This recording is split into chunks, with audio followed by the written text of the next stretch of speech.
മുഖ്യമന്ത്രി പിണറായി വിജയൻ ഇപ്പോൾ ശ്രീനിവാസന് അന്തിമ ഉപചാരം അർപ്പിക്കുന്നതിനായി എത്തുകയാണ്. എറണാകുളം ടൗൺ ഹാളിലേക്ക് തത്സമയ ദൃശ്യങ്ങളാണ് പ്രേക്ഷകർ കാണുന്നത്.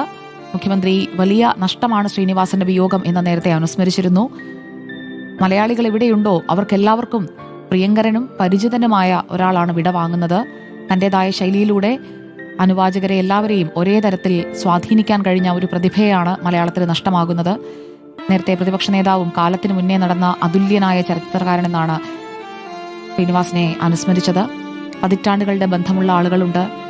രാഷ്ട്രീയ വിമർശനങ്ങളടക്കം സിനിമയിൽ കൃത്യതയോടുകൂടി അതിന്റെ ഉൾക്കാഴ്ച നൽകുന്ന രീതിയിൽ അവതരിപ്പിച്ച ശ്രീനിവാസനെ എങ്ങനെ മറക്കാനാണ് മലയാളി? മുഖ്യമന്ത്രി പിണറായി വിജയൻ എത്തുകയാണ്. സജോ ദേവസ്യ നമുക്കൊപ്പമുണ്ട്. സജോ ദേവസ്യ, മുഖ്യമന്ത്രി പിണറായി വിജയൻ അവസാന സല്യൂട്ട് പ്രിയപ്പെട്ട ശ്രീനിക്ക് നൽകാനായി എത്തുകയല്ലേ?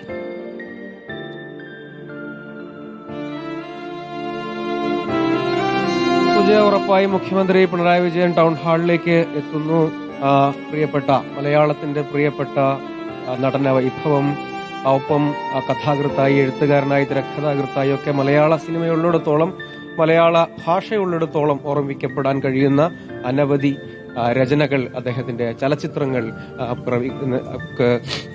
പിറവി നൽകിയ അതുല്യ കലാകാരൻ. ഇപ്പോൾ സംസ്ഥാനത്തിന്റെ ആദരാഞ്ജലികൾ അർപ്പിക്കുകയാണ്. പ്രിയപ്പെട്ട ശ്രീനിക്ക് വിട നൽകുകയാണ് കലാലോകം. അന്തിമോപചാരം അർപ്പിക്കുകയാണ് മുഖ്യമന്ത്രി പിണറായി വിജയൻ.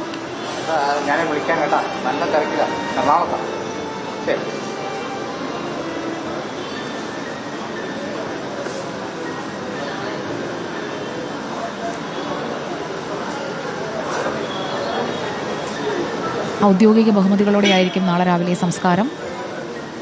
3 മണിവരെയാണ് എറണാകുളം ടൗൺ ഹാളിൽ പൊതുദർശനം.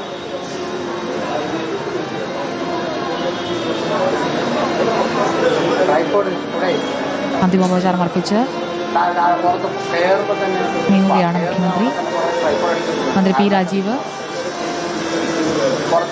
മുൻ മേയർ അടക്കമുള്ളവരെ നമുക്ക് ദൃശ്യങ്ങളിൽ കാണാം. അർജുൻ മട്ടന്നൂർ നമുക്കൊപ്പം. അർജുൻ മട്ടന്നൂർ, മുഖ്യമന്ത്രി അന്തിമോപചാരം അർപ്പിച്ചിരിക്കുകയാണ്.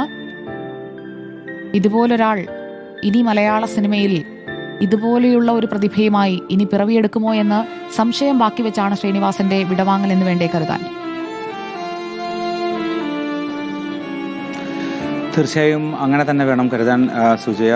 അത്തരത്തിൽ പതിറ്റാണ്ടുകളോളം ചർച്ച ചെയ്യുന്ന, മലയാളികൾ ആസ്വദിക്കുന്ന കഥാപാത്രങ്ങൾ ബാക്കി വെച്ചാണ് ഇപ്പോൾ നടൻ ശ്രീനിവാസൻ യാത്രയായിരിക്കുന്നത്. മുഖ്യമന്ത്രി പിണറായി വിജയൻ, ഒപ്പം മന്ത്രി പി രാജീവ് അടക്കമുള്ളവരാണ് ഇപ്പോൾ എത്തി അന്തിമോപചാരം അർപ്പിച്ചത്. മുഖ്യമന്ത്രി ഇന്ന് വിവിധ പരിപാടികൾക്ക് വേണ്ടി നേരത്തെ തന്നെ കൊച്ചിയിലെത്തിയിരുന്നു. രാവിലെ അദ്ദേഹം ഇത്തരത്തിൽ നടൻ ശ്രീനിവാസൻ, അദ്ദേഹത്തിന് വ്യക്തിപരമായ ഏറെ പരിചയം കൂടിയുണ്ട്, അദ്ദേഹത്തിൻ്റെ നാട്ടുകാരൻ കൂടിയാണ്. അത്തരത്തിൽ വലിയ പരിചയം കൂടിയുള്ള ശ്രീനിവാസനെ അദ്ദേഹം അനുസ്മരിക്കുകയും ചെയ്തിരുന്നു. അതിനുശേഷം അദ്ദേഹം ഇപ്പോൾ ടൗൺ ഹാളിലെത്തി അന്തിമോപചാരം അർപ്പിച്ച് മടങ്ങുന്ന ദൃശ്യങ്ങളാണ് നമ്മൾ കാണുന്നത്. നിരവധി സാമൂഹ്യ സാംസ്കാരിക രംഗത്ത് നിരവധി പേർ ഇപ്പോൾ എറണാകുളം ടൗൺ ഹാളിലെത്തി അന്തിമോപചാരം അർപ്പിക്കുകയും ചെയ്യും. ഇത്തരത്തിൽ 3 മണിവരെയാണ് നിലവിൽ പൊതുദർശനം നിശ്ചയിച്ചിട്ടുള്ളത്. അതിനുശേഷം അദ്ദേഹത്തിൻ്റെ മൃതദേഹം കണ്ടനാടെ വീട്ടിലേക്ക് തന്നെ കൊണ്ടുപോകുമെന്നാണ് മനസ്സിലാക്കുന്നത്. നാളെയായിരിക്കും സംസ്കാര ചടങ്ങുകൾ നടക്കുക. പൂർണ്ണ ഔദ്യോഗിക ബഹുമതികളോടെയായിരിക്കും സംസ്കാര ചടങ്ങുകൾ നടക്കുക.